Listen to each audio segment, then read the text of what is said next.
গাজীপুরের কালিয়াকৈর এলাকা। 2015 সালে যাত্রার শুরুতে এর নাম ছিল কালিয়াকৈর হাইটেক পার্ক। পরে 2016 সালে নাম বদলে হয়ে যায় Bangabandhu hi-tech city. Bangladesh hi-tech কর্তৃপক্ষের প্রথম প্রকল্প এটি। প্রায় 3106 কোটি টাকা খরচে এই প্রকল্পটি ভাগ করা হয় 7টি ব্লকে। এর মধ্যে 2টি ব্লক বরাদ্দ দেয়া সামিট গ্রুপের কোম্পানি সামিট টেকনোপলিশকে। জমির দিক থেকে হিসেব করলে 355 একর জমির মধ্যে এরা পেয়েছে 91 একর।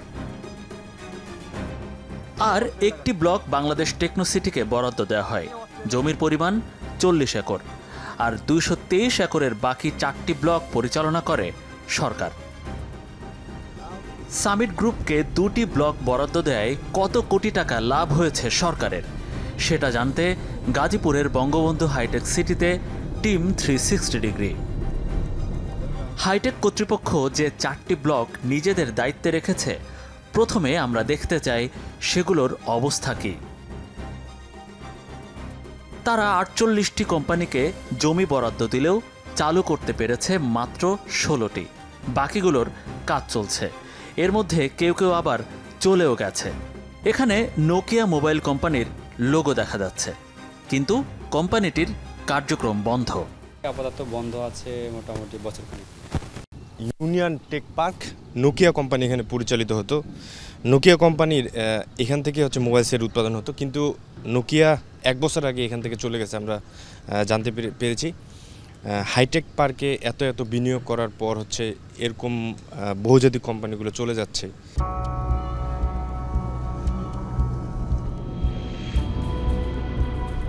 কিছু দূর যেতেই দেখা গেল ডেফোডিল আইটি প্লট ভাড়া নিয়েছে। তাদের এখনও কাজ শুরু হয়নি।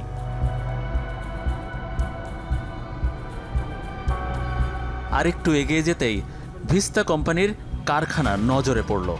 তারাও এখনও চালু করেনি। টাকা খরচ করে ভবন তৈরি করা হলেও তা পড়ে আছে কেন, জানতে চাই হাইটেক পার্কের সহকারী পরিচালকের কাছে।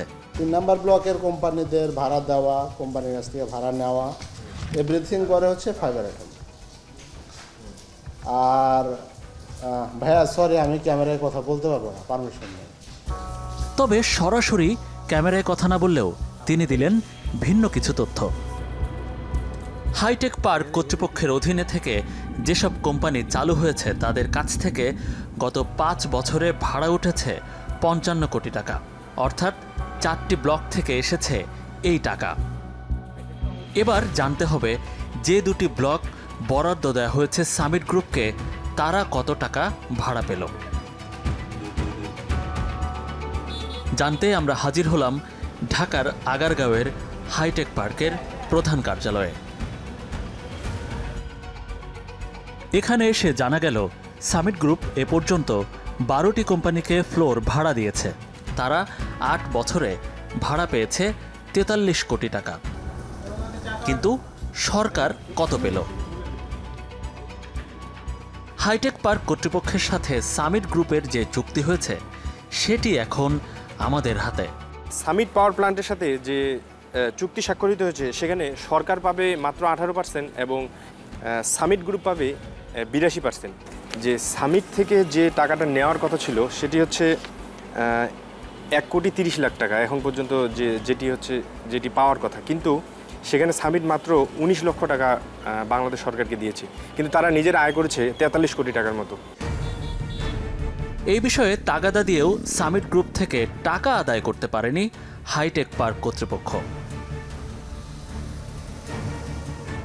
আমরা আবারও যেতে চাই গাজীপুরে বঙ্গবন্ধু হাইটেক সিটিতে। কথা বলতে চাই সামিট টেকনোপলিশের কর্মকর্তা রাশেদ জামানের সাথে। এটা আমাদের কাছে নাই, এই ডকুমেন্ট আমাদের ম্যানেজমেন্ট মানে হাইটেক আছে, হাইটেক আমরা জানি 80% আর 20%। আমরা জানতে, আমি জানি না বিষয়, এটা হাইটেকের ম্যানেজমেন্ট জানবে। তিনি আমাদের প্রশ্ন এড়িয়ে গেলেন। আপনি অবাক হয়ে যাবেন কালিয়াকৈরে আপনি যদি হাইটেক পার্কে যান, সেখানে দালান কোঠা দেখে একটা ভুতুরে শহর মনে হয়। সেখানে কোনো কোম্পানি যেতে পারেনি, সেখানে কোনো কর্মীর থাকার কোনো সুযোগ নাই, এবং যেই ইকোসিস্টেম তৈরি করতে হয় আপনি এগুলো কিন্তু নতুন করে আবিষ্কারের কোনো বিষয় না। আপনি ব্যাঙ্গালোরে যান, আপনি থাইল্যান্ডে যান, আপনি মালয়েশিয়া যান, ভিয়েতনামে যান, কাজে ওটি আমাদের কপি করা দরকার ছিল সততার সাথে। এখানে যেটি হয়েছে অসততার কারণে আপনার পুরো জিনিসটা লোক দেখানো একটা আয়োজন মনে হয়েছে, এবং এটি নিয়ে অনেক বাগাড়ম্বর হয়েছে, এবং এটি দিয়ে চাঁদাবাজি করতে, অর্থ লোপাট করতে, রাষ্ট্রীয় অর্থ লোপাট করতে অনেক সুবিধা হয়েছে।